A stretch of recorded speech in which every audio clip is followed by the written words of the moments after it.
Question है, N व्यक्तियों की सेना के पास 3 दिनों तक चलने वाली खाद्य सामग्री थी। 10 दिनों के बाद 50 और व्यक्ति सम्मिलित हो गए। यदि अब खाद्य सामग्री 16 दिन तक चली तो एन का मान क्या है। तो इस तरीके के क्वेश्चन में भी हम m1 d1 is equal to m2 d2 का फॉर्मूला लगाएंगे। तो यहाँ पर व्यक्ति हमें कितने दिए हैं, n दिए हैं, राइट। लेकिन वो कह रहा है n व्यक्तियों के लिए 30 दिन तक खाद्य सामग्री थी, लेकिन 10 दिन के बाद 50 व्यक्ति और सम्मिलित हो गए। यानी कि n व्यक्तियों ने कितने दिन खाना खाया, 30 में से हम 10 घटा देंगे, यानी कि n व्यक्तियों ने कितने दिन खाना खाया, 20 दिन खाना खाया। तो d1 की जगह हम 20 लिख देंगे, यानी कि n व्यक्तियों ने 20 दिन खाना खाया। कह रहा है 50 व्यक्ति और सम्मिलित हो गए। तो पहले हमारे व्यक्ति कितने थे, मैन थे, n थे, अब उसमें 50 और शामिल हो गए।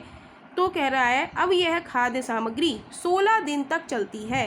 तो d2 की जगह हम क्या लिख देंगे, 16 लिख देंगे, 16 लिख देंगे।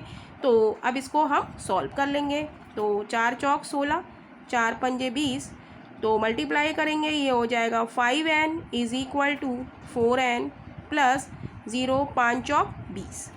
अब राइट, अब हमें n की वैल्यू निकालनी है, तो n को हम इधर ले आएंगे। 5n माइनस के 4n इज इक्वल टू 200, यानी कि 5n में से 4n जाएगा, हमारा कितना बचा, n। तो n की वैल्यू कितनी आ गई, 200, यानी कि n का मान हमारा क्या है, 200, जो कि हमसे क्वेश्चन में पूछा है कि n का मान क्या है। n का मान है 200, यानी कि option D is right option हो जाए।